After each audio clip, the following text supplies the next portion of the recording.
So at this point, I guess you can say I have a series on intestate succession.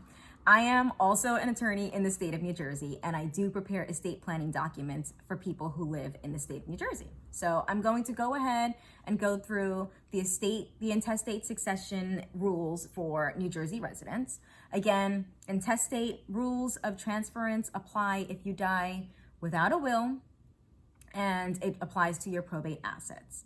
To recap, your probate assets are the assets that you own solely in your own name. So for example, if your deed to your home only has your name on it, it's going to be passing through probate.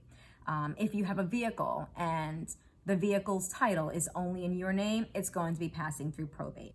Now, if you have a will, those assets are going to be transferred in accordance with the provisions of your will. But if you don't have a will, in comes the intestate succession laws of the state of New Jersey. Again, I'm going to go through and actually read the statute, well, the translated version, my English version of the statute, because my purpose is to make it very clear so that everyone understands exactly what happens to your assets if you do not have a will. Ready? Let's go. So, if you have children but no spouse, your children will inherit everything. If you have a spouse but no descendants or parents, your spouse inherits everything. Do you see how it's all very similar? The New York, the New Jersey, the Florida. That's because most states have a similar statute with a similar sequencing, but you'll have little nuances and little caveats that make it different and make it specific to that state. Okay, so if you have a spouse and descendants from you and that spouse, and the spouse has no other descendants, so the spouse doesn't have any other children that are outside of your relationship, then your spouse is going to inherit the first 25% of your intestate property, but no less than $50,000 and no more than $200,000, plus 1/2 of the balance. And your descendants, your children, are going to inherit everything else. Now, if you have a spouse and descendants from you and someone other than that spouse, so you're married and you have children from a prior relationship, so in that instance, your spouse is going to inherit the first 25% of your estate, no less than $50,000 and no more than $200,000, plus 1/2 of the balance. And the other half of the balance goes to your descendants. Now, let's say you pass away and you leave behind only your spouse and your parents.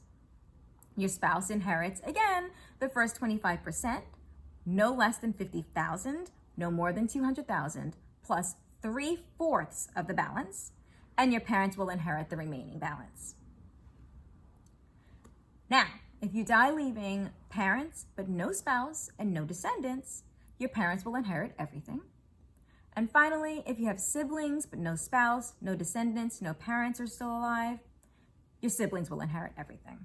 So, as always, if you pass away leaving behind no family, so no spouse, no parents, no siblings, no descendants, which would be children, grandchildren, the state of New Jersey will get your estate.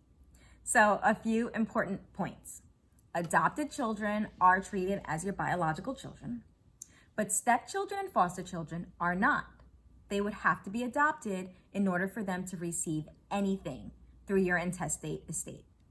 Your grandchildren will only inherit if their parents have passed away. Otherwise, that share goes straight to your child, right? Again, if you want to make sure that your assets are distributed in accordance with your needs, your wishes, your desires, you have to prepare a will. The state of New Jersey is only going to distribute your assets to family members. They have determined which family members are the family members that are going to receive what. Now, if you don't want the state of New Jersey making the decision about who gets what when you pass away, please go ahead and get your estate plan.